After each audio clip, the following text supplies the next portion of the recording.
Hello and welcome to an OverDress discussion video. Before we properly start, I just wanted to look at this card. Kurabiel. The katakana literally says Kurabiel, so Kalabiel. I guess that's just what we're gonna go with. This is a new card. It was a new card reveal recently. We basically got the full lists for the first 3 start decks because those are releasing like tomorrow, very soon in Japan, basically, which is why we now have all the cards for those 3, and we don't for the other 2. So, and this was one of the cards that got revealed with it. It's just a perfect guard, but that's actually what the video is going to be about. It's your standard perfect guard, right? You know, you can guard a hit by discarding a card. You know the deal, basically. I just want to talk about it because I love the artwork, right? In fact, I love it so much I drew. You can see on the left, I drew it. I love Angel Feather. I've been a main for Angel Feather for a while now. I just love that clan, and so seeing Angel Feather like back again in some form is really, really cool to me.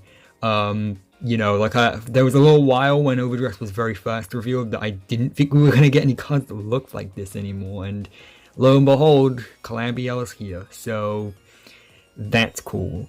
But also just like the art here is like incredible. In fact, I'd say the artwork for the OverDress cards has been like way like better than usual. It looks really, really nice. I think that katakana says Kokon, I guess. So Kokon, whoever you are, congrats with this artwork. This looks sick. Like, I guess I'm going to talk a little bit about art theory here. Well, don't worry. We'll discuss card mechanics and stuff in a bit. Don't worry. But yeah, like, you know what? Yeah, yeah. I thought that'd be a funny joke. Whatever. But basically, one thing I wanted to talk about was like the artwork for this card because I'm an artist, so I need to talk about this stuff. Basically, when you look at the card, your eye is naturally drawn to her face because her face is like so off-colored compared to everything else. Her hair is so dark, her dress is so light, the background's so light. So her face really stands out, so your eye is immediately drawn to it, right? But then your eye kind of naturally goes to the left where this box of like medicine and stuff is. And then it also kind of gets, and within that, it kind of sees this. And this is called like the eye guide or whatever, like the line of motion, which is what really good artwork has, where basically it starts to follow the bandage in the way that my mouse is here, and it spirals around and goes down and points directly at the most important thing on the card. In fact, there's even like a big explosion thing here to kind of really be like, so the bandage is pointing it at you, and that's there. And then it continues going through here to this other one, and then up here, and then it kind of spirals back off again. And that's the line of motion, which is like how your eye travels through the artwork, and you've got so many nice little details and everything. It's just a really nice, good piece of art, basically. I tried, it feels weird analyzing the artwork for a Vanguard card, but like, this is my favorite OverDress card by far, and that's kind of why I'm making this video, because it's kind of already been power creeped out of the game before it's even out. Yeah. Well, I mean, we don't know yet, and I'm going to be talking about a theory I have as to why this may not have been power creeped out, but before we do that, we need to explain why could it be power creeped out of the game. So, yeah, ignore the desktop background. I thought that would be a funny joke. I don't know if it's funny or not. And if you don't get why this is funny, then you haven't been in this channel long enough. So, okay, let's look at the start deck. So, yes, there are 5 PGs in the start decks. Obviously, we do not have the image for the Stoicaire and Brantgate ones, but we do have these 3. And, you know, they're fairly, as I mentioned earlier, fairly standard perfect guards. You've got the 7,000 attack power, and then the same normal effect. Obviously, it's in Japanese, so you're just going to have to take my word for it, or read the Japanese if you can. But, yeah, the basic standard PGs. These are the ones that come in the start deck. So when the start decks were first revealed, I mentioned that because they were so cheap, they were probably going to have some very fillery cards.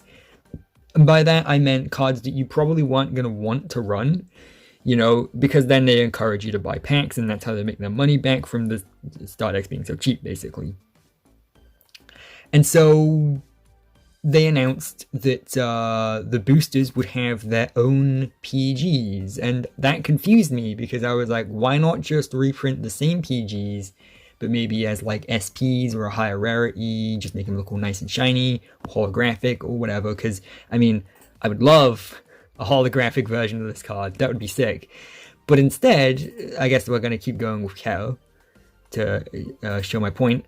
So if we do this, and then we do this, I hate Windows 10 sucks. And this one's in English, so we can actually read it.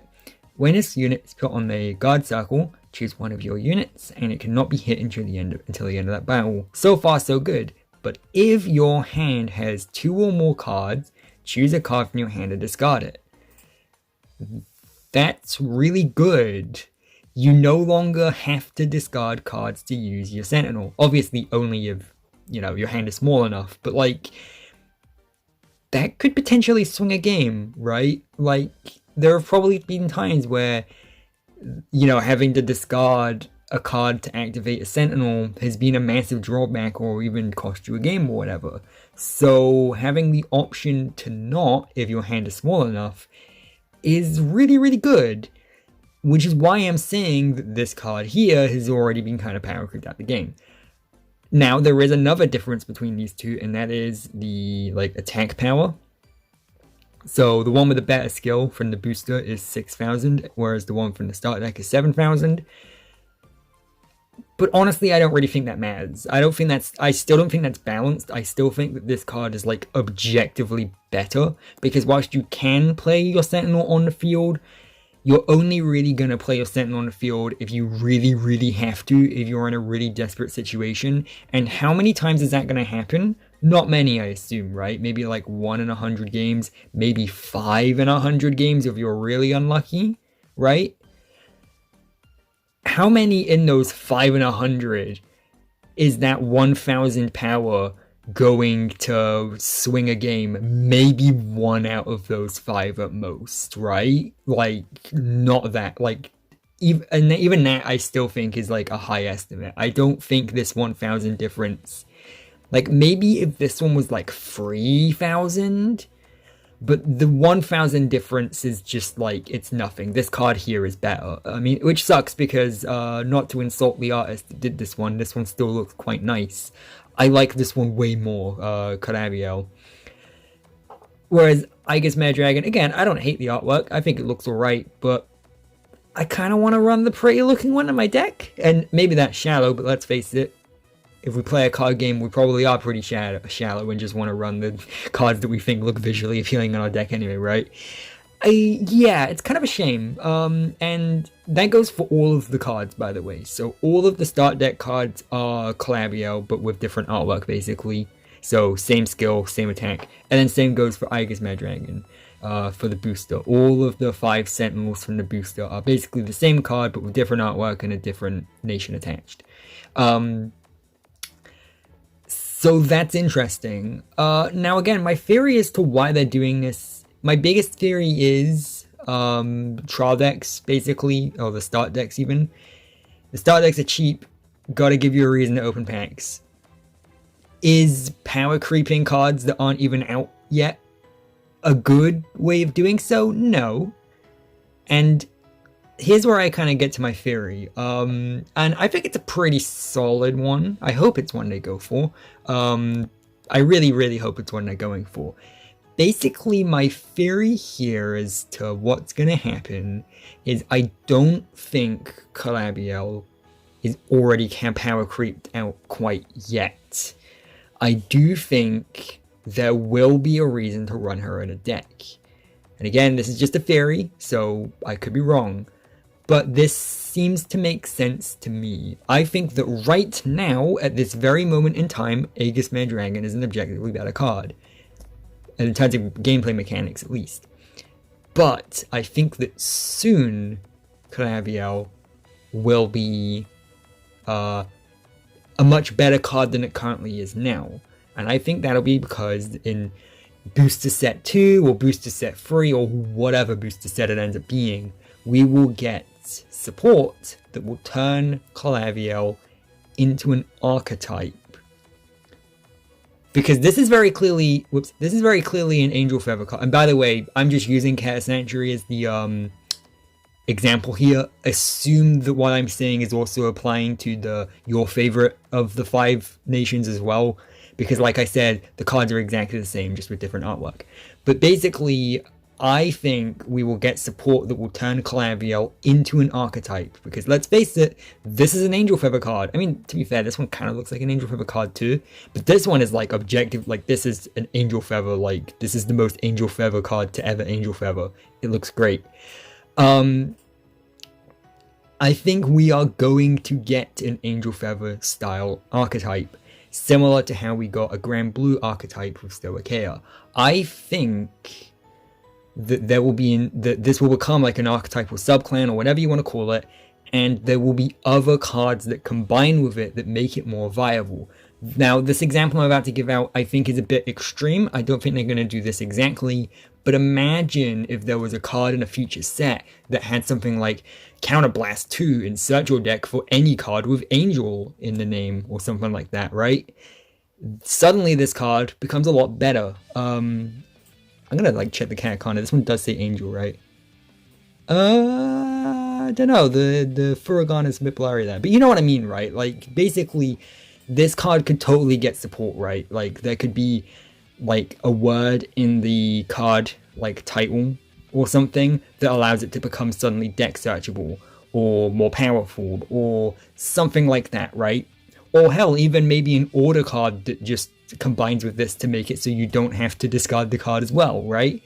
Just anything that can be added to this card that makes it more viable in future. And it still supports my theory that the reason they did this was to encourage you to buy more packs.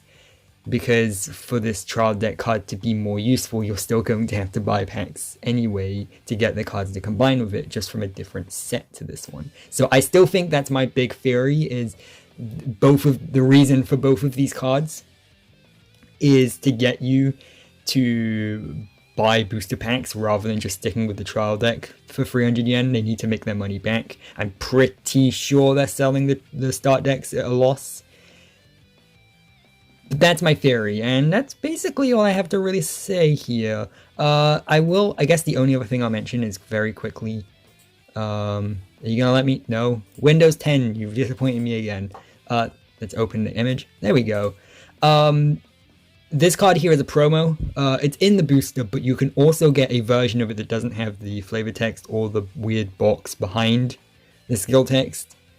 You can get a promo version of it, basically, if you buy a booster of Clan Selection Volume 2, I'm pretty sure. So there's that. So there you go, you get a promo version of this card. So there's that. But yeah, effectively, I guess to sum up, there are already 10 perfect guards. 5 of them seem so far objectively better mechanically. I don't actually like any of them more in terms of the artwork. Yeah, these are all dragons, and I mean, they're cool, but I've never been the biggest fan of the dragons and stuff in Vanguard. I think this one looks cool with like the rose headdress and everything, but like, you know, they look alright. I will most likely end up running aegismare in a cat deck anyway, for now. But I am also really hoping that my theory that these cards here will end up getting support soon ends up being correct. Because I don't like the idea of cards already being power creeped. If there was one thing that bushiroad really needs to focus on with the OverDress Era, it's keeping those cards balanced. And so power creeping cards already is not great, you know. But yeah, I think I like all of these more than the dragon ones, honestly. I think that like samurai armor is really cool. And I guess that one I don't particularly care for, but this is like the best card in the game artwork wise, like maybe even the entire game. This is just, I love it. I'm simping over a trading card. Like Yeah, and hell, actually, yeah, if I'm gonna be running the other one, the aegismare dragon in my deck, I can probably just sleeve this one and put it in like a top loader and just display it. Which will be weird doing that for a start deck common, but I mean, hey, if I'm not gonna be playing it in my deck, right, I can do that with all 4 copies of it. I can buy multiple copies of the deck and do it with like, 8 or 12 copies of it. The world is mine, truly. But yeah, basically that's my thoughts. If you have any other like theories or anything, then feel free to let me know. If there's any information I got wrong in this video, I don't know why I'm saying this, because you're gonna tell me anyway. Because you really like to do that. And be sure to like, subscribe, and comment in the... Well, yeah, comment on the video in the comment section, and let me know, by the way, which OverDress Era card is your favorite artwork-wise so far, because I've already given my answer. It's on screen. And I want to know what your favorite one artwork-wise is. Don't take into account how powerful it is or what its skill is, just the artwork. That's all I care about for this video, I guess, because, like I said, Kalabiel, not a great card gameplay-wise right now, but I love the artwork. It's so good. Like, the amount of detailing on it and everything, it looks so nice. But yeah, no, and I guess I'll see you later with some more videos. And remember, for every statement, there's always an asterisk. See ya.